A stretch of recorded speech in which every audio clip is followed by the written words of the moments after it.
¿Cómo entendían, por decir así, a la luz de las Escrituras, cómo ellos entendían el Antiguo Testamento? En realidad tenemos que reconocer un hecho que lo he venido repitiendo varias veces.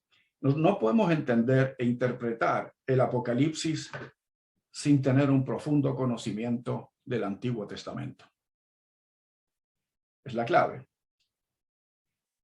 Como decíamos la vez anterior, el tema central de Apocalipsis, más que advertirnos de los eventos futuros, es en sí mismo un llamado al arrepentimiento y a confiar en Cristo, porque nuestra seguridad está en Él. Es como que si el mensaje de Apocalipsis nos está diciendo, mira, estas cosas van a ocurrir, pero lo único que ustedes necesitan es tener una relación personal con Cristo. Y no se preocupen. Pareciera muy fácil. No quiero decir de que la vida va a ser color de rosa, porque no es eso lo que está diciendo el libro de Apocalipsis. Está diciendo que vamos a tener una lucha, es verdad, ¿ya? Pero esa lucha no la vamos a ganar solos. La lucha en realidad consiste mayormente en mantenerse unido a Cristo y seguirlo a donde Él va. Y eso tiene consecuencias. No va a ser fácil, pero no tenemos por qué asustarnos. Si nosotros leemos la Biblia, nos vamos a encontrar como que a Dios le gusta llevar las cosas a un extremo increíble, de tal manera que nosotros entendamos que nosotros solos no podemos, que nos encontremos en una situación que nos obliga a pedir y a depender de la ayuda de Dios y dejar que Dios actúe. Hay varios pasajes en la Biblia que ilustran esto. Por ejemplo, tenemos el momento allí cuando el pueblo de Israel tiene que cruzar el Mar Rojo. Ellos vieron la situación bien difícil, no tenían escapatoria humanamente hablando. Hay otra situación que se registra en el libro de las Crónicas con el rey Josafat. Van a una guerra y esto ocurrió varias veces, no solamente con el rey Josafat. Viene una alianza de diferentes naciones a pelear contra un pueblo pequeño y el mismo rey Josafat dice, pues nosotros no podemos con esto. Nosotros no podemos. Y viene una persona con un mensaje y les dice bien claro, ustedes lo único que tienen que hacer es alabar al Señor. Alaben al Señor, porque ustedes no van a tener que hacer nada en esta guerra. La guerra es de Dios, no de ustedes. Vayan mañana al lugar, sí, vayan allá y observen la salvación del Señor. Y en cierta forma el mensaje de Apocalipsis va de la misma forma. ¿Ya? Las palabras que encuentro que son claves del mensaje del tercer ángel son precisamente adoración, sellamiento, salvación y alabanza. Y seguramente hay otras más también, pero están presentadas en forma de contrastes. Y aquí vamos a ver, por ejemplo, este asunto del sello de Dios y la marca de la bestia. Hablamos algo la vez anterior. Hablamos algo. Mencionamos el aspecto del sábado. Mencionamos el aspecto de la justificación por la fe. Pero yo quisiera mencionarles también, habíamos hablado de la sangre que servía como señal del pacto. Pero hay un pasaje que nos dice, ¿no es cierto?, una marca en la frente y en la mano. Y es interesante porque cuando el apóstol Juan está mirando esta parte, él tiene en mente, él tiene en mente un hecho interesante que ocurre o que se menciona en el libro de Deuteronomio, el capítulo 6. Vayan ustedes y vean. Capítulo 6, verso 8. Se repite en el capítulo 11, verso 18, pero es casi una copia. Basta con que vean el capítulo 6, verso 8. Y después vamos a mirar un poquito el contexto inmediato de ese capítulo. ¿Ya? Y nos dice, y las atarás como una señal en tu mano, y estarán como frontales entre tus ojos. ¿Ya? Y las escribirás, dice, en los postes de tu casa y en tus puertas. Si ustedes mirando ese mismo capítulo, vayan al verso 4 y véanlo hasta el 7 prácticamente. Noten ustedes. Oye Israel, Jehová nuestro Dios, Jehová uno es. Y amarás a Jehová tu Dios de todo tu corazón y de toda tu alma y con todas tus fuerzas. Y estas palabras que yo te mando hoy estarán sobre tu corazón, las repetirás a tus hijos, en fin. Hoy en día el pueblo de Israel justamente, ¿qué es lo que ponen, por ejemplo, en estas filacterias que ellos utilizan, que ponen algo en la frente acá, como un pequeño cubo que se ponen aquí en la frente y unas correas ahí en sus brazos? Son precisamente estas palabras que para la religión judía son tremendamente importantes. Eso es conocido como la Shema. Se le llama así porque la primera palabra que se traduce al español como oye, eso significa oír con mucha atención. Y en algunos casos se traduce también como obedecer. ¿Ya? Eso es muy bueno que pongas esa vista allí, porque aquí vemos a un joven que se está iniciando, porque es bastante joven y yo creo que se está tratando de un muchacho de aproximadamente 12 años. Está justamente poniéndose esto allí. Y lo que ellos colocan mayormente en la frente es precisamente esto. Oye Israel, Jehová nuestro Dios, Jehová uno es, y amarás al Señor tu Dios de todo tu corazón y de toda tu alma y con todas tus fuerzas. Estas palabras que yo te mando hoy estarán en tu corazón. Y esto es tremendamente importante para la nación judía. Si ustedes se recuerdan, en los evangelios, a Jesús le hacen en un momento una pregunta muy interesante. ¿Cuál es el mandamiento más importante? Le hace la pregunta a Jesús. ¿Y cuál fue la respuesta de Jesús en el Evangelio de Marcos? Jesús le responde en Marcos el capítulo 12, los versos 28 al 32, ustedes encuentran esto. Pero ustedes vean el verso 29, viene la respuesta de Jesús. Dice, el más importante es, oye Israel, el Señor nuestro Dios es el único Señor, contestó Jesús.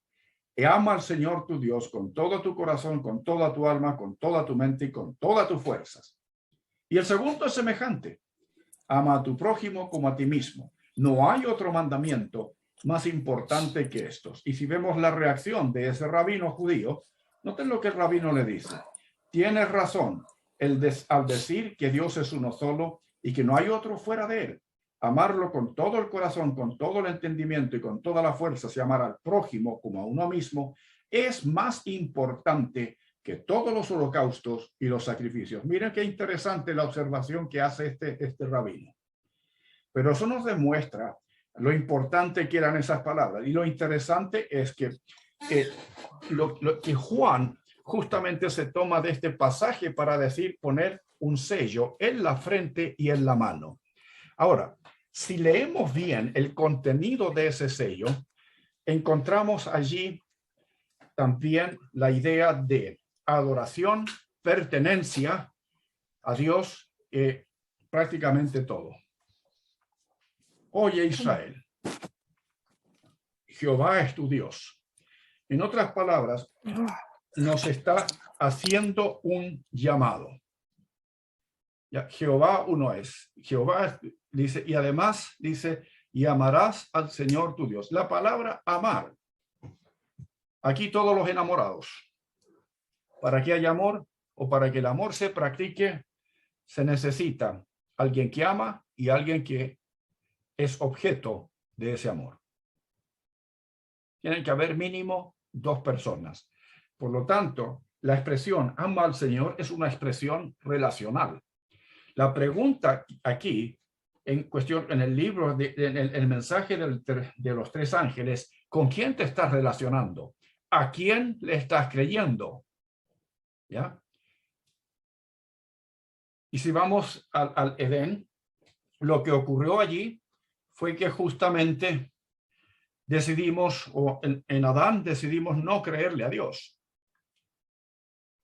decidimos romper esa relación, decidimos amar al diablo o amarnos a nosotros mismos. ¿Ya? De manera que en realidad el mensaje de estos tres ángeles es un mensaje de arrepentimiento, que si lo entendemos normalmente en su significado, tanto en hebreo como en griego se utiliza la palabra metanoeo. Es una palabra muy interesante. Significa un cambio de la mente, un giro en 180 grados, un cambio de dirección. ¿Por qué necesitamos ese cambio de dirección? Pues precisamente por causa de nuestra naturaleza humana. Cuando en Adán decidimos creerle al diablo, nos equivocamos del camino, y eso es lo que la Biblia llama pecado, errar el blanco. Es relacionarse con otro. Por eso que ustedes ven que en el Antiguo Testamento muchas veces, cuando Dios habla al pueblo de Israel, dice, ustedes me han abandonado, dice, ustedes han fornicado. Noten ustedes. Y si ustedes ven en los 144,000 que aparecen en la primera parte de Apocalipsis 14, dice, ellos no se han mezclado con mujeres. ¿Cómo Dios ve la relación de esto? En este mensaje de los tres ángeles, es un mensaje de carácter relacional. Vale decir, volver al original, a lo que fue en un comienzo. ¿Por qué? Porque la intención de Dios siempre ha sido restaurar la unidad. Es reunirse con sus hijos. Por eso él puso un santuario. Es más, el santuario mismo, podríamos decir, en cierta forma, comienza con el Edén. Dios creó el mundo, pero el Edén era un lugar especial. Era el hogar de Adán y Eva, pero era el lugar especial donde ellos se encontraban con Dios. Eso vendría a ser como el santuario en un principio. Aparente, se puede decir, pero pueden haber ciertas opiniones diferentes al respecto también. ¿Ya?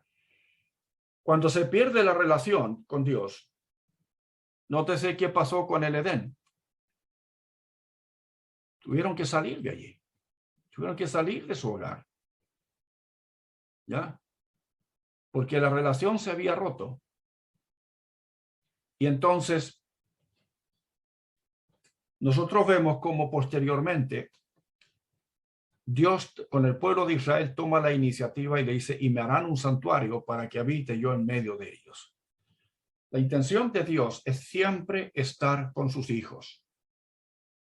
Revertir el proceso. Y eso es lo que ocurre aquí. Ese es el llamado de Apocalipsis capítulo 14, el mensaje de los ángeles. Es revertir el proceso. Arrepiéntanse. Arrepiéntanse. Arrepentíos, arrepintámonos. Ese es el mensaje, en realidad, que volvamos a restablecer esa relación personal con Dios. Ustedes lo ven en el mensaje de la Odisea también. ¿Se acuerdan que lo estuvimos estudiando? Y dijimos, tú dices que eres rico, que no te falta nada y que de ninguna cosa tienes necesidad. Pero yo te digo que tú eres un miserable, pobre, ciego y desnudo. Y después le dice, por tanto, yo te recomiendo que de mí, ese que de mí es interesante, compres oro refinado en fuego para que seas rico. Pero la pregunta es, si somos ricos, pero esa riqueza no viene de Cristo, ¿de dónde viene entonces? ¿Con quién nos estamos relacionando? Es exactamente la misma pregunta, dicha de otra forma. ¿Ya? Si decimos que no tenemos necesidad de nada, pero él dice, de mí compres vestiduras blancas para que no se muestre la vergüenza de tu desnudez. Y nosotros decimos que no nos falta nada, que estamos muy bien vestidos, pero en realidad estamos desnudos. ¿De dónde estamos comprando esas ropas? Que no son otra cosa que hojas de higuera que no sirven para nada. ¿Ya? Todo el mensaje del tercer ángel es una repetición de esto.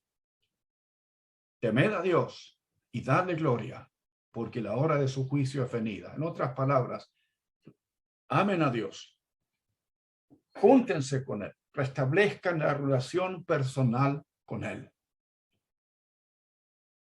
Y lo interesante es en el contexto en que este mensaje está siendo dado, porque podemos entender que esto es en el contexto del tiempo del fin. ¿Y qué es lo que vemos hoy día?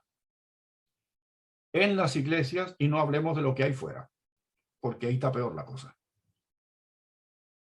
Pero hay mucha gente en la iglesia que realmente no tiene una fe en Dios o una relación con Dios más profunda.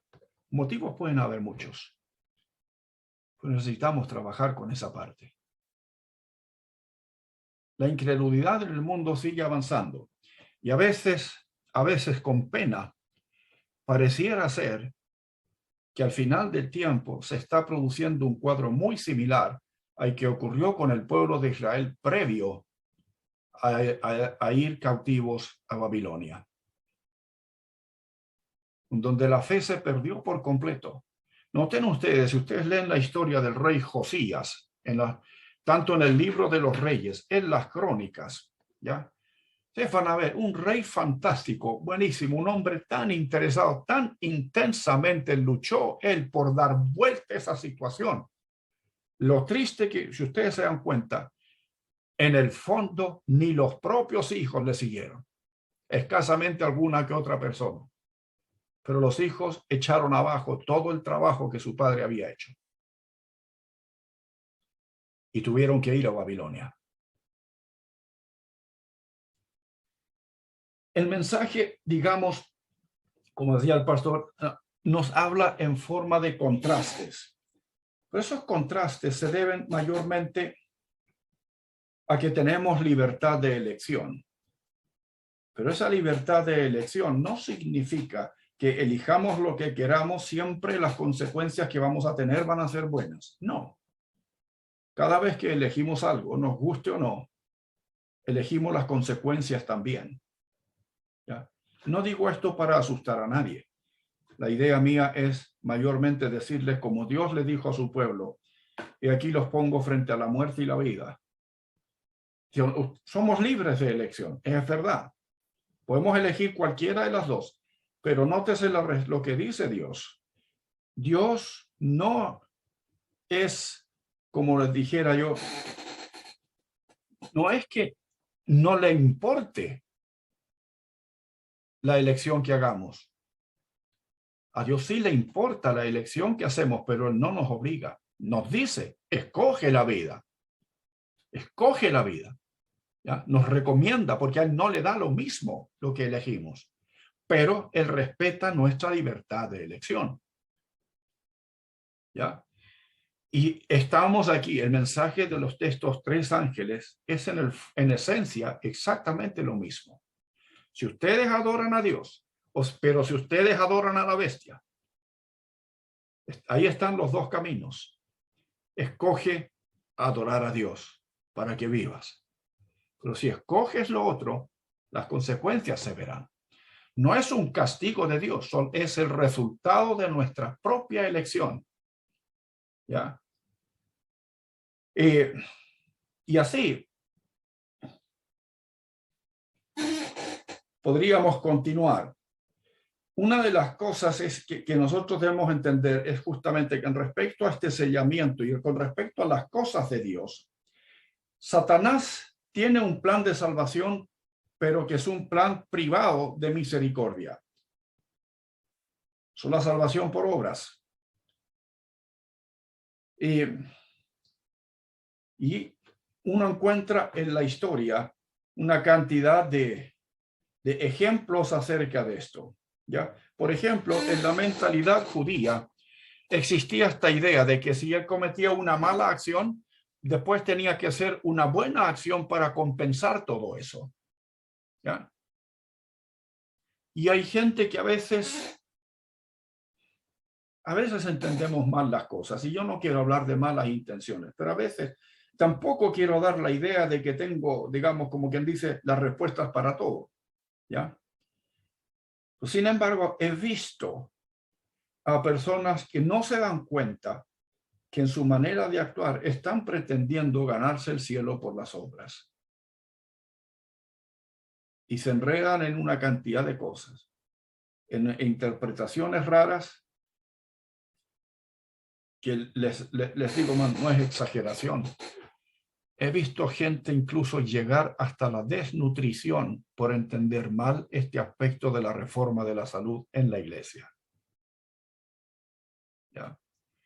He visto a gente llegar a situaciones tan extremas. Mira que si tu zapato no está lustrado y el otro sí, pues te vas con un zapato lustrado y el otro no a la iglesia porque ya empezó el sábado. Y a veces por ese tipo de cosas se generan discusiones, violencia intrafamiliar y una cantidad de cosas que es increíble. Y bueno, ustedes me han escuchado otras historias, pero lo interesante es que a veces esa gente cree que haciendo eso están honrando a Dios y no se dan cuenta que están presentando un evangelio que la gente de afuera, cuando lo escucha, ve un testimonio muy malo y no quieren seguirlo. Y aunque ellos quieren estar predicando y haciendo cosas, en realidad le están dando excusas a otros para no creer. Y presentan una falsa imagen de Dios. Ese aspecto es serio. Y esa gente en realidad vive en una miseria increíble. Se han entrampado en algo y viven su fe sin misericordia. No tienen misericordia ni siquiera de ellos mismos. ¿Ya? Se concentran más en guardar un día falso. Bueno, algunos guardarán el domingo, otros en fin. Yo quisiera decir de que realmente tenemos que aprender sin quitarle la importancia al día de reposo. Hermanos, yo creo en el sábado como muchos de ustedes. Yo creo en el sábado. Y creo que el sábado es una señal distintiva. Es una señal que establece una diferencia entre nosotros y el resto. Pero no es el sello de salvación, pero sí una señal que nos hace diferentes al resto. Y nos hace diferentes para llamar la atención. ¿Ya? Ahora, también no es menos verdad de que el sábado, de acuerdo a lo que aparece en Deuteronomio capítulo 5, cuando se habla de los 10 mandamientos, Dios nos pide que guardemos el sábado en honor a la salvación, a la liberación. Note qué interesante. ¿Ya? Así que no le quito importancia al sábado. Satanás presenta otro día. Si nosotros le quitamos al sábado la importancia que tiene, pero déjenme decirles esto, el sábado solamente tiene un valor enorme cuando lo unimos a Cristo. Sin Cristo, el sábado no tiene ningún valor, pero con Cristo sí tiene un valor inmenso, porque Él es el que nos da el reposo. Él es el Señor del sábado. Por eso Él puede decir, vengan a mí, que yo les haré descansar. ¿Ya? Lleven mi yugo sobre ustedes. Y es interesante ese pasaje. Podríamos hacer un tema enorme con eso. Pero lo interesante, hermanos, es que el plan de salvación de Jesús, de Dios, nos da reposo, nos da confianza, nos da seguridad. Mientras que la salvación por las obras, siempre estamos pendientes, que hice esto, que no hice el otro, que me porté aquí, que me hice allá, y andamos estresados y nunca descansamos. Y al final la gente termina en una histeria increíble y terminan en estados mentales bastante fuertes. René. Sí, muchas gracias, hermano Esteban. Sí, muy interesante todo eso que estamos mirando.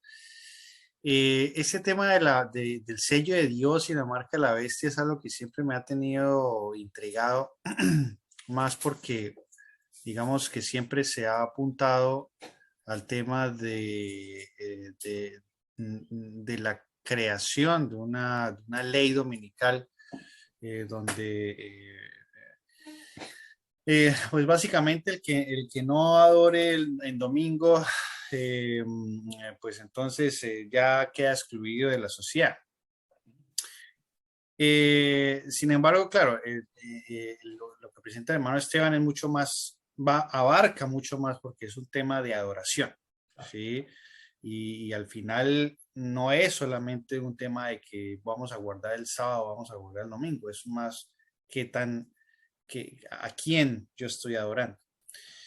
Independientemente digamos, de la postura de muchos de que sea efectivamente el domingo o el sábado, que sea un tema de oración, aunque yo me inclino más por lo que está diciendo el hermano Esteban, de que si es un tema de oración, pues abarca ya como tal la persona y abarca mucho más, no solamente el sábado, abarca toda una relación que yo tengo con Dios. Siempre me ha intrigado el hecho de analizar, por ejemplo, el texto cuando dice que, los que tienen la marca de la bestia no van a poder comprar ni vender, ¿sí? O sea, básicamente diciendo que van a quedar excluidos de la sociedad.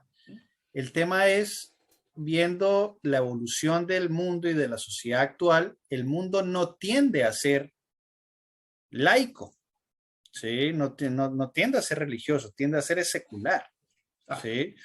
Entonces, por ejemplo, el que, por ejemplo, digamos que fuera la marca de la bestia el tema de un domingo. Eso se impondrá en Estados Unidos, pero ya, digamos que se imponga en un país, pero será en ese país, ¿sí? El mundo tiende a ser secular. Por ejemplo, yo miro esos países, entre más lejos estén de la religión, muchos no quieren saber ya de religión, nada, cero. Cualquier cosa que se vincule con la religión, pues ya inmediatamente encuentra rechazo. Eso en este mundo occidental. Ahora tenemos la otra mitad del mundo que son mucho más. Estamos hablando del mundo musulmán, del mundo de la India, de los budistas.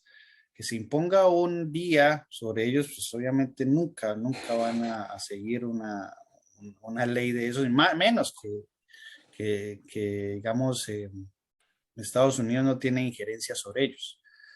Entonces el tema es cómo se efectuará esa exclusión de la sociedad que está hablando de la Biblia, dado que el mundo no tiende a ser religioso, tiende a ser secular. ¿Sí? Una muy buena pregunta, René. Voy a intentar, y lo más probable que con la respuesta van a quedar más interrogantes en algunos. Digámoslo así, si quisiéramos analizar, por ejemplo, ya que muchas veces ciertos grupos de nuestra iglesia y de tantas otras, no solamente la nuestra, sino que también de tantas otras, están todo el tiempo estudiando lo que el papado está haciendo con este asunto de libertad religiosa, de querer entrar en la política internacional, y se ponen a estudiar las encíclicas papales y una cantidad de cuestiones, ¿ya? Y están muy cerrados en la idea de que tarde o temprano el sábado va a ser, como quien dice, como que el sábado va a ser el punto clave que va a detener quién se salva o quién se pierde. Permítanme decirles lo siguiente, y escúchenme bien, hermanos. Yo he leído y he analizado el documento del Concilio Ecuménico Vaticano II en todos sus puntos. No se menciona en ninguno el sábado. La Iglesia Católica, una buena parte del documento está preparando a la Iglesia para cómo trabajar, para evangelizar, para trabajar con todo el mundo. Y es interesante ver que el arma que ellos utilizan, y esto es serio, el arma que ellos utilizan es el sincretismo, es mezclar las religiones. Y la idea es la siguiente: no discutamos sobre los puntos con los cuales tenemos diferencias, solamente hablemos de los puntos que tenemos en común y logremos la unidad. ¿Ya? ¿Les sorprende eso a varios de ustedes? O sea, si ustedes ven lo que están haciendo actualmente, los musulmanes, si quieren guardar el día viernes, pues guárdenlo. Si los judíos quieren guardar el sábado, pues guárdenlo. Ese no es el problema por el momento. Además, fíjense ustedes un aspecto interesante. Los judíos eran tremendos guardadores del sábado. Tenían una cantidad increíble de reglas. ¿Pero se salvan por ello? No. No. Ellos hicieron del sábado algo horrible. No es precisamente lo que Dios esperaba. En el fondo, en ese afán de querer guardar el sábado, se transformaron en profanadores del sábado porque querían lograr su fe en base a la salvación por obras. Y aquí está el asunto. Si ustedes leen el documento del Concilio Ecuménico Vaticano II, la base de ese documento es la salvación por obras y no la salvación por la fe. Ellos dicen, se puede salvar uno por la fe, pero tiene que agregar las obras. ¿Ya? Y es interesante, ellos no solamente hablan, ellos ponen palabras maravillosas, magníficas palabras, y la verdad, las cosas que uno hasta como que dice, ¿y esto qué les pasa? Hablan de la Biblia de una manera tan especial que a mí, honestamente, a lo mejor tiene que haber sido porque he tenido una influencia negativa hasta cierto punto al leer el documento, pero hablan de una manera tan especial en la Biblia que a mí me sonaba hipocresía increíble. ¿Ya? Pero al mismo tiempo, ellos hablan de que tiene que estar nuestra fe basada no solamente en los escritos de la Biblia, sino también en la tradición de los padres de la iglesia, que es muy católico eso. Los católicos lo han venido diciendo de una buena cantidad de años atrás ese aspecto. Noten ustedes, el problema serio es mayormente el sincretismo, la mezcolanza de lo sagrado con lo profano. Ahora, yo no creo que eso desacredite el sábado.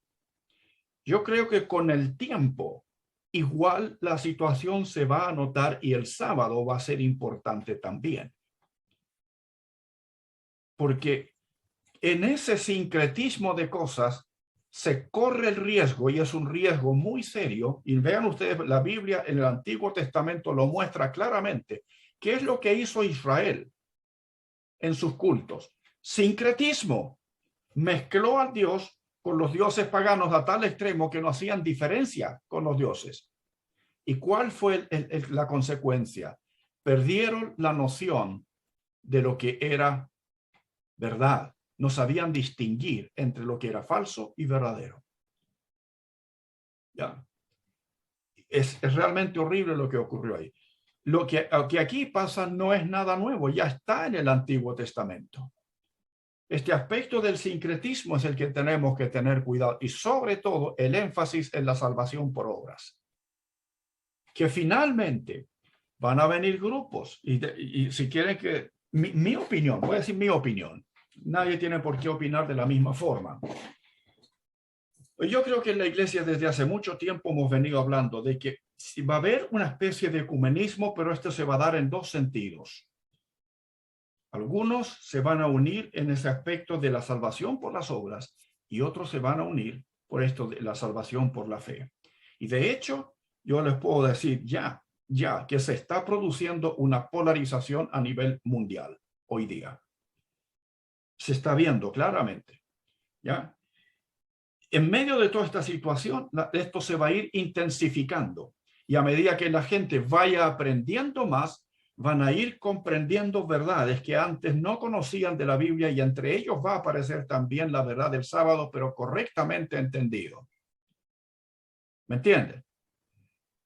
Voy a dejar hasta allí, porque veo que hay dos manos levantadas. Teníamos a Ivonne primero y después al pastor David también. Es algo corto, es que muchos sermones a lo largo de toda mi vida he escuchado donde se ha manifestado abiertamente desde los púlpitos que la marca y la señal es el día que se guarda, y por eso se da una falsa seguridad, y el pueblo adventista tiene una falsa seguridad que como somos guardadores del sábado, ya somos merecedores directos de la salvación, pero es un mensaje que lo he escuchado desde que era niña, que dice, la señal es el sábado, la marca es el sábado y ya somos por eso salvos ahí directo. Es interesante. Eso es verdad. Yo también había escuchado lo mismo. Sin embargo, puedo estar equivocado. Si lo estoy, por favor, corríjanme si pueden dar evidencias de cosas así. Siempre, lo que yo noto en la Biblia, desde el Génesis hasta el Apocalipsis, que siempre existe esta lucha entre ni justificación personal, la salvación por mis obras y la salvación por la fe. Siempre, digamos, toda la lucha entre el bien y el mal está precisamente basado en eso, está centrado en o me salvo por mis obras o me salvo por la fe, o la adoración del hombre por el hombre, o la adoración a Satanás o la adoración a Dios. ¿Ya? Si le creo a Dios o si creo a mí mismo o creo en el diablo. Siempre ha sido esa la lucha. Y vean ustedes las veces que, por ejemplo, Caín y Abel, ¿qué es lo que hace Abel? Quiere salvarse por sus obras y Dios lo rechaza. Mientras que Abel pone su fe en el Cordero. ¿Cuántas veces vemos mensajes parecidos a lo largo de toda la Biblia? Vuelvo a decir, no es que yo mire en menos el sábado. Yo no lo miro en menos, hermano. No, por favor. El sábado para mí tiene una importancia enorme. Pero el sábado para mí cobra su mayor fuerza cuando lo pongo, digamos, digamos así, lo dejo subordinado a una relación personal con Cristo. El sábado solamente es un símbolo del verdadero descanso que yo recibo por la obra que Cristo ha hecho por nuestra salvación.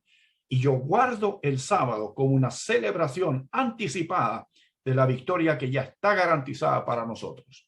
¿Entienden ustedes? Pastor David y después la hermana Vilma. Sí. Gracias. Interesante poder compartir estas ideas, ¿verdad? Que nos preparan para los eventos finales. Yo creo de que es un tema bastante complejo y no es derecho de nadie poder tener la última palabra sobre todo esto. Realmente se entenderá todo con más claridad cuando los eventos acontezcan. Esa es la verdad. Nosotros ahorita tenemos una luz que tratamos de nosotros con la guía del Espíritu Santo de entender, pero sabemos que el libro de Apocalipsis, los capítulos sobre todo 12, 13 y 14 son el centro del libro de Apocalipsis. De hecho, marcan no solamente su centralidad, sino la división de estos dos libros. Los primeros capítulos, luego el capítulo 12, 13 y 14, y luego los últimos capítulos del libro de Apocalipsis, la sección histórica y la sección profética. Pero en este centro, ¿por qué es el centro? Porque nos describe realmente la batalla cósmica entre el bien y el mal, entre Dios y Satanás, entre los seguidores de Dios y los seguidores de Satanás. Y esta lucha, nos dice el libro de Apocalipsis en el capítulo 12, 13 y 14, que aquí se condensan los simbolismos del libro de Apocalipsis. Es decir, todo el libro de Apocalipsis está lleno de símbolos, pero en el capítulo 12, 13 y 14 emergen más símbolos justamente porque el mensaje que nos quiere dar es rico, es profundo, va más allá de las palabras. Ahora, ¿qué nos dicen estos tres capítulos? Que la batalla central, esa batalla cósmica, ese conflicto cósmico entre Dios y Satanás, todo se juega en el tema de la adoración. Adoración a Dios o adoración a Satanás. Son solamente dos caminos. El libro de Apocalipsis es dualista en ese sentido. O es blanco o es negro, es Jerusalén o es Babilonia, es el Cordero o es Satanás, o es Dios es decir, o es la marca de la bestia o es el sello de Dios. Y todo se va a distinguir, la marca de la bestia, el sello de Dios, únicamente en el tema de la adoración. ¿Y qué significa adoración? Es decir, si nosotros somos leales a Dios o si nos dejamos, digamos, seducir por las filosofías de Babilonia. Son solamente esas dos cosas. La diferencia entre la marca de la bestia y el sello de Dios, aparte que en griego se utilizan dos palabras distintas. La palabra marca en griego es justamente lo que se le ponía, por ejemplo, a los animales, eran marcados, o a los esclavos, pero interesante, para los esclavos no se utilizaba la palabra marca, sino stigmata, que es otra palabra distinta. Sí. Interesante que la palabra marca se utilizaba para marcar los animales, para, por ejemplo, marcar una postal del sello imperial, por ejemplo, se los marcaba el sello imperial, o marcas de este tipo, la cual nos da a entender, porque está referido a humanos, y no encontramos en literatura bíblica ni extra bíblica la palabra marca en griego, jarama. Esta palabra de aquí referida a los seres humanos no la encontramos en ningún lado. la cual nos da a entender de que es un lenguaje simbólico. Entonces comenzamos a descartar ya todas esas teorías complotistas que nos dejan entender que la marca será algo físico, algo visible, un microchip, una vacuna, descartamos eso. No tiene nada que ver, nada que ver. Estamos en un libro profético, apocalíptico, espiritual, donde se está describiendo una batalla cósmica y el microchip no tiene nada que ver. Entonces, estamos hablando de una marca de adoración. Y entonces, ¿cuál es esta marca de adoración? ¿Cuál es la marca de la bestia? ¿Y cuál es el sello? Ojo, qué interesante, la palabra sello no es la palabra de marca, es otra palabra. Pero bueno, sobre estos términos podemos otro día conversar. La diferencia está justamente en quién recibe la marca de la bestia y quién recibe el sello de Dios, únicamente en la adoración. Fíjense, todo se juega ahí. Y el libro de Apocalipsis, sobre todo el capítulo 13, nos habla de que la adoración realmente, todo se va a mover y se mueve en los mandamientos de Dios. Y ojo, el tema de los mandamientos de Dios no es algo que suponemos nosotros. Aparece en el mismo texto, en el capítulo 12, en el capítulo 13 y en el capítulo 14, aparece que los fieles de Dios son los que guardan los mandamientos de Dios. Los que guardan los mandamientos aparecen en el capítulo 13. Y miren, interesante que en el capítulo 13, por ejemplo, cuando se habla de la marca de la bestia, todo se juega, digamos, esta trinidad satánica lo que quiere hacer es una guerra contra la adoración a Dios. Ustedes saben que los 10 mandamientos están divididos en dos partes: adoración a Dios y relaciones humanas. Digamos, relación con Dios. Pero si ustedes leen, por ejemplo, si vamos al capítulo 13 del libro de Apocalipsis y nos podemos a leer un poco, vamos a encontrar que en los capítulos, en los versículos, por ejemplo, 13, 14, 15, encontramos que son versículos que nos hablan cómo esta bestia quiere hacer una imagen. Ustedes saben que en los 10 mandamientos, por ejemplo, está prohibida la imagen, adorar a imágenes, por ejemplo. Sabemos muy bien esto. Sabemos también, por ejemplo, que el blasfemar contra Dios, también esto es una prohibición de los mandamientos. Y la bestia lo que va a hacer es blasfemar contra Dios. Entonces están en el capítulo 13, de alguna manera, la bestia está tratando de ir contra los primeros 4 mandamientos. ¿Por qué estoy diciendo todo esto? Porque también está el sábado. Exacto. Ojo, no está de manera explícita, pero nosotros sabemos que el sábado no es nada más que una señal exterior, externa de nuestra adoración a Dios. Exacto. Es como que Dios nos dice, ¿saben? Va a haber es cierto que nuestra vida con Dios es una vida ciertamente espiritual, ¿cierto? Es una comunión espiritual íntima. Yo no conozco la espiritualidad de René. Yo tampoco conozco la espiritualidad de la hermana Vilma ni la del hermano Esteban. Nosotros no conocemos. Estamos hablando de temas espirituales, pero Dios dice, una señal de nuestra relación verdadera, una señal externa, visible, tangible, concreta, que nosotros podamos ver, es el sábado. Si bien los 3 mandamientos, la adoración, las imágenes, el hablar en vano del nombre de Dios, podemos, pero el sábado sí es una señal externa. Como también en realidad los diezmos, ser fieles con los diezmos a Dios también es otra señal externa. Es decir, el sábado llega a ser una señal externa de nuestra fidelidad a Dios. Pero tengamos cuidado, tener el sello de Dios sería injusto poder reducir el sello de Dios únicamente a la observancia del sábado. Amén. ¿Por qué? Amén. Porque el Antiguo Testamento nos da luz en que nosotros podemos ser guardadores del sábado, pero estar lejos de Dios. Amén. Podemos tener cultos a Dios y estar lejos de Dios. Los profetas se levantaron fuertemente y con fuerza y con vehemencia contra Israel, porque decían, ayunas, guardas el sábado, pero tus cultos me desagradan. Exacto. Me dan náusea tus cultos, dice Dios por medio de los profetas. ¿Por qué? Porque las viudas están desamparadas, porque los huérfanos están desatendidos, porque hay injusticia contra el extranjero que está en tu tierra.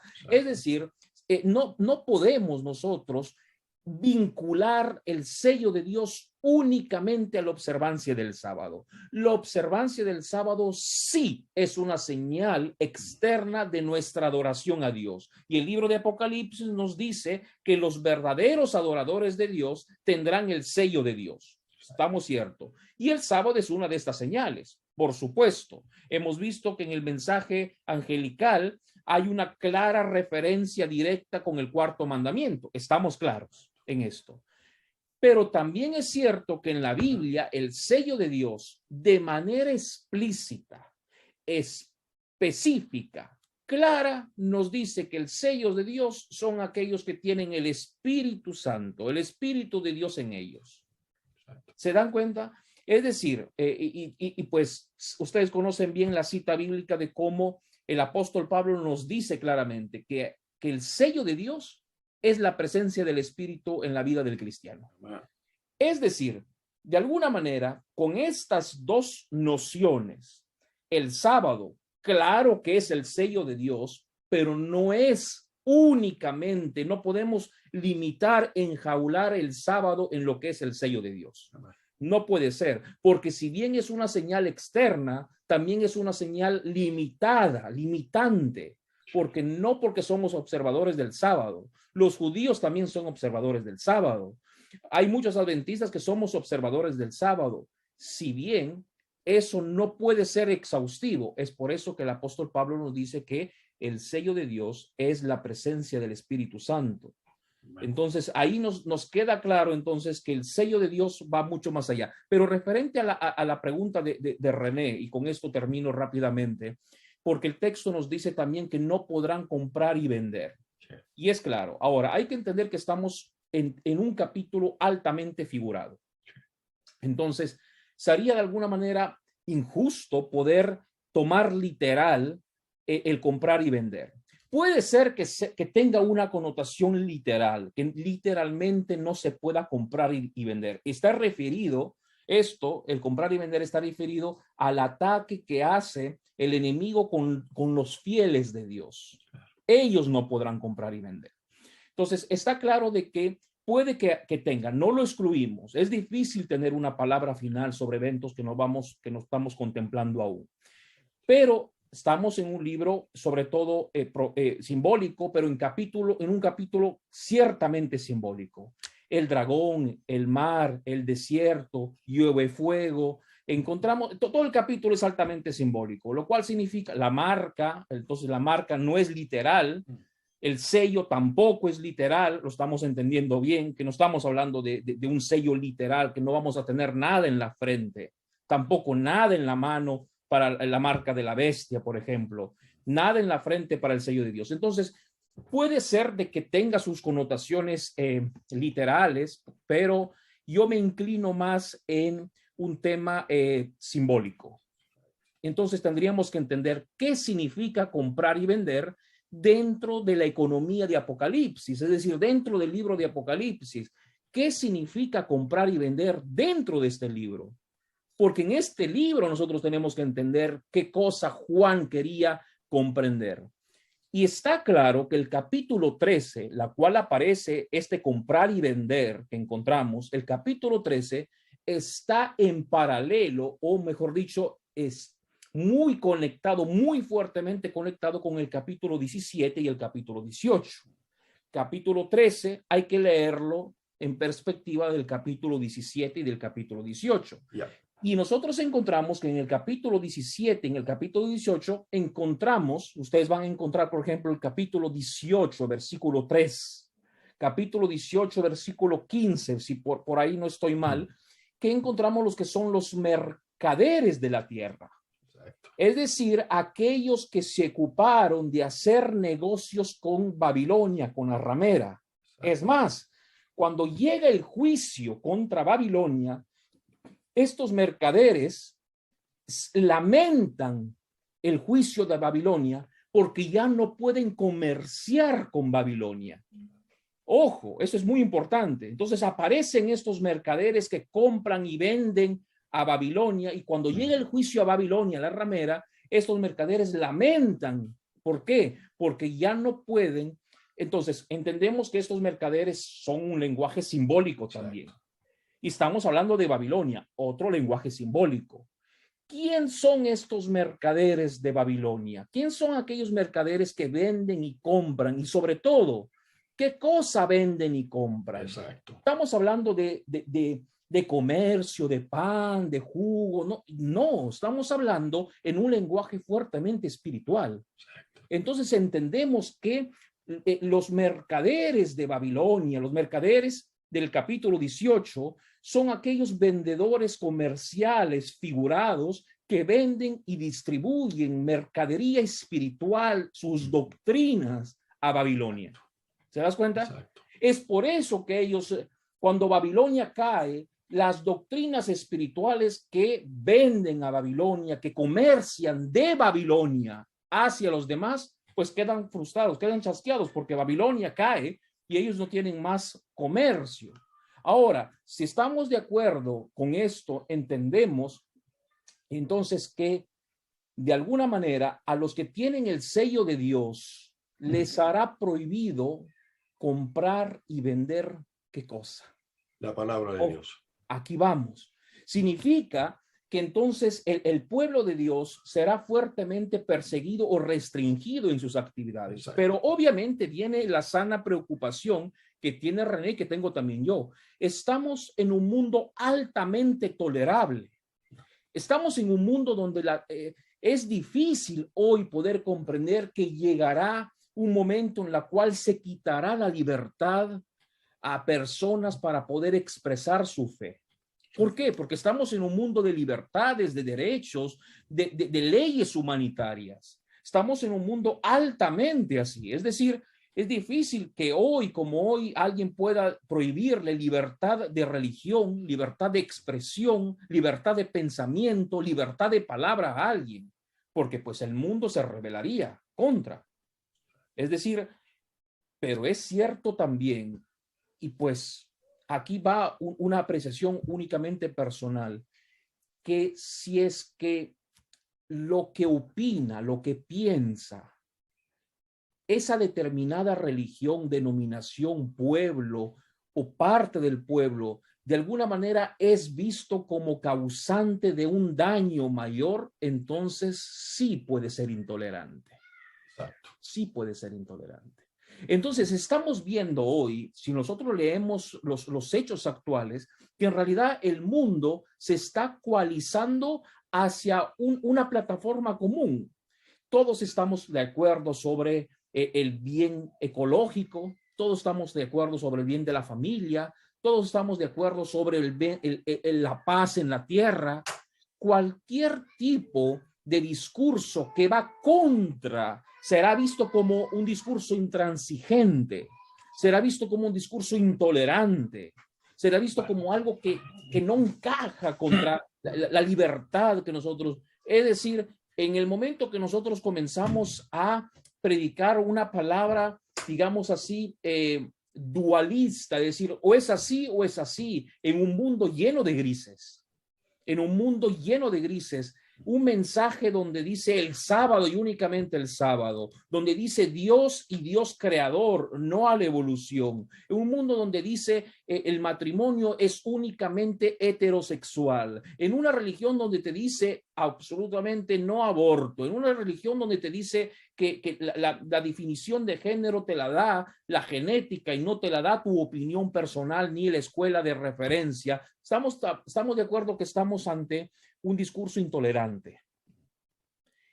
Yo no sé a qué grado de intolerancia pueda llegar nuestro discurso como iglesia adventista, pero en ciertas formas ya lo estamos. Sí. Y no estamos solos, pero ya lo estamos. Exacto. Es decir, nosotros ya somos vistos como aquellos fanáticos, intransigentes, poco tolerables, muy poco abiertos. Y si el mundo se coaliza contra esos bienes comunes que hoy se promueven con tanta vehemencia, entonces, quién sabe, se está armando una plataforma bastante consensual contra un discurso intolerante que nosotros como iglesia podríamos predicar. Entonces, ahí sí, comprar y vender nuestra fe va a ser prohibido.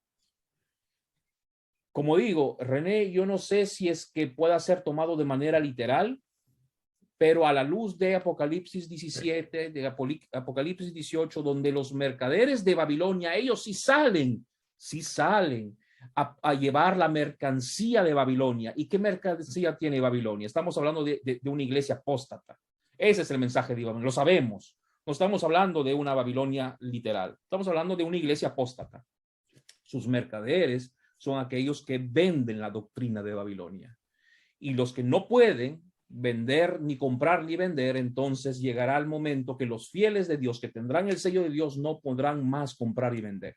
Yo creo que tiene un poco más lógica y sentido que hablar de esto, porque creo que está en sintonía con la palabra de Dios, con el mensaje de Apocalipsis 12, 13, 14, 17 y 18, es decir, Dios y Satanás, la imagen, el sello de Dios y la marca de la bestia, que están hablando de un microchip, que no puedes ir al supermercado a comprar, no puedes ir a vender. Puede ser que sí, no me quiero burlar de eso, pero me tiene más sentido que estamos hablando de un mensaje espiritual, de un mensaje doctrinal, de un mensaje de adoración, de un mensaje justamente en el contexto del conflicto cósmico. Perdón que me dilungué, quién sabe. No, pastor, está bien.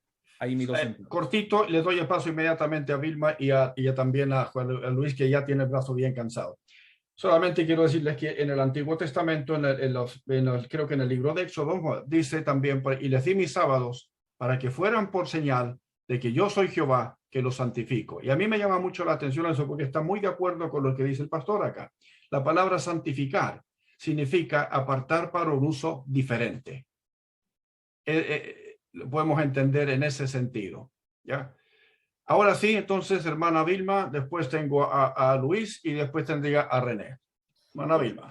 Bueno, yo también tenía esa pregunta que casi contestó el pastor también, pero al mismo tiempo tengo, aquí hay dos pastores, nosotros estamos aprendiendo y sacarnos de una duda. Cuando era pequeña, bueno, ustedes saben que yo vengo de una iglesia católica, ahí se enseña que todo es por obra, pero ahora yo leyendo sola la Biblia y leyéndola, yo no he encontrado que la salvación sea por obra, no, que la salvación es por fe, por aquello que tengo la certeza de aquello que no veo. Entonces, que claro que van las obras de la mano, porque ahí lo dice, que visitar al preso, visitar al enfermo, ayudar a la viuda, al huérfano, al que pide, eso naturalmente está de la mano, pero no se salva la persona porque fue bueno, porque si no todos se hubieran salvado ya. Entonces, para mí, si me corrigen por eso, para mí la salvación es por fe. Es interesante, hermana Vilma, la salvación es por fe, por supuesto que sí. Y nunca debemos utilizar, como decía el pastor, nunca debemos utilizar las obras, ¿no? Utilizar el sábado como un medio para lograr nuestra salvación. No podemos ponerlo en ese sentido. No lo estamos desvalorizando, todo lo contrario, ¿ya? Pero nuestra salvación depende mayormente de nuestra fe, por supuesto. Luis, tú tenías hace rato la mano levantada allí. Precisamente en estos días en el trabajo se me acercó un psiquiatra a mí, siempre se me acerca, y él me dijo, no, hemos olvidado un día muy importante, que lo hemos puesto en un cofre, donde es como una moneda que ya no tiene ningún valor, y que poco a poco, de generación tras generación, lo importante es no hablar más de eso, para que pierda valor total. Pero corremos el riesgo, me dijo él, de que vamos a tener otro día, que es el domingo, y se habla de la familia, se habla muy bien, y que dale tiempo a la naturaleza para descansar. Vamos en camino todos a hacer, poco a poco. Pero en realidad, dice él, ¿no? Lo hemos tirado al olvido, el verdadero día. Estamos hablando hoy día de muchas áreas en los hospitales, que no tenemos vacaciones, que no estamos enloqueciendo, más que los mismos enfermos que están allí. Pero allí estaba ya el día, solamente que lo tiramos al olvido. Exacto. René. Sí, bueno, muchas gracias, Pastor David, por ese concepto. Básicamente me leyó la mente en el hecho de, digamos, lo que tenía pensado, que efectivamente falta aún una pieza del rompecabezas que aún no tenemos para poder desentrañar esto que está allí escrito en Apocalipsis 13 y aún también parte del 14. Que tampoco es correcto de pronto asumir posturas simplistas y porque esas posturas simplistas a la luz de la realidad, de lo que uno observa en el día a día, pues empiezan a perder bastante sentido, ¿sí? Entonces, asumir como la postura de que efectivamente es algo que aún nos falta por descubrir y que Dios en algún momento nos lo presentará, pienso yo que es la mejor postura. Ahora, esto que menciona allí, pues cobra un gran sentido para mí. Pastor, muchas gracias por eso, porque me pone a analizar que efectivamente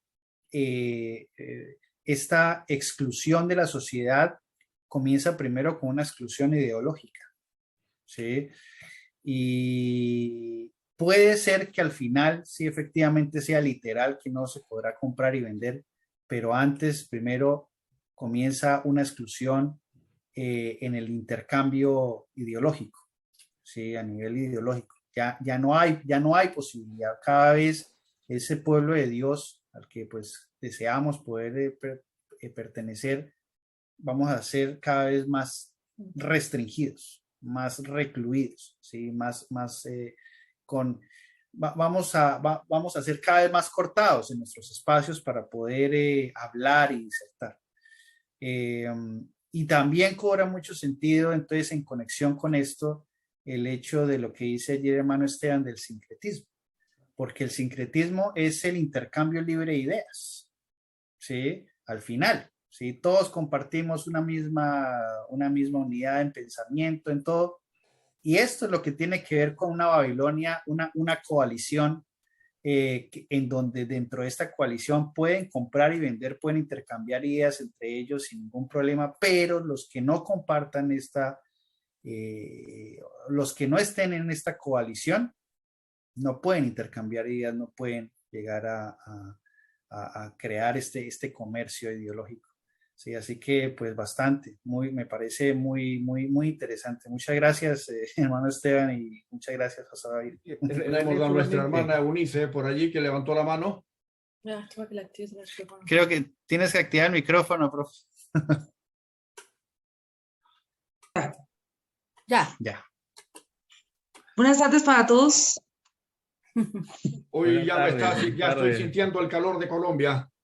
Sí, señor, aquí está el solecito. Buenas tardes. Pues escuchando todo lo que dijo el pastor y lo que dijo el otro pastor Esteban, se siente uno como si hubiera sido defraudado durante toda la vida religiosa. Yo llevo 60 años de ser adventista, desde el vientre de mi madre. Y entonces uno se siente como defraudado de todo lo que ha escuchado y todo lo que han dicho, porque realmente todo lo que dijo el pastor tiene lógica, tiene sentido. Y entonces uno dice, no, pero entonces ¿en qué hemos creído? Nos han engañado. Eso quería decir. Ok. Mana Eunice, si me permite un momentito. Es muy natural sentirse así. Es muy natural.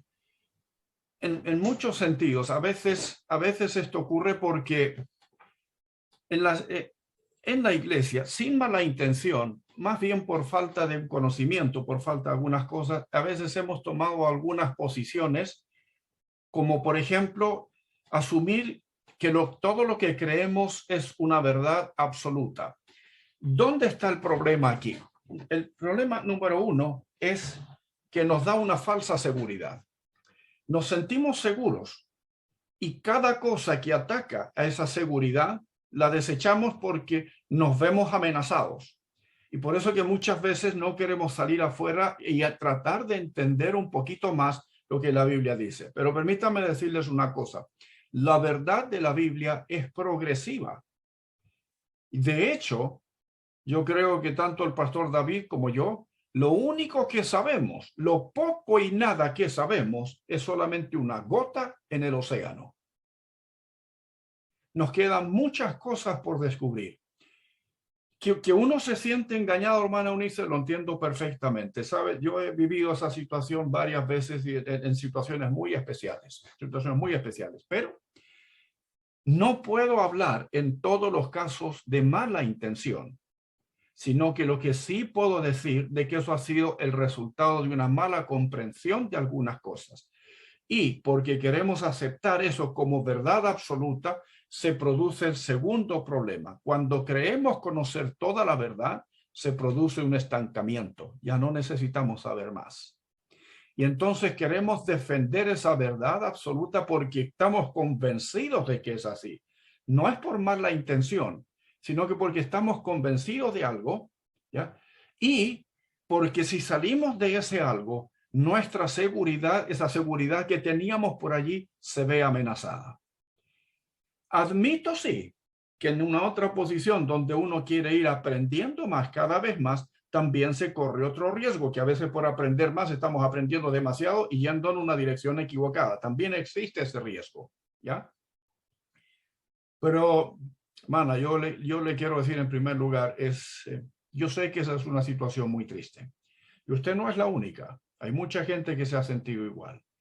Pero de allí a hablar de malas intenciones, las podrá haber en algunos casos, pero no en todos. Es más bien un problema de ignorancia.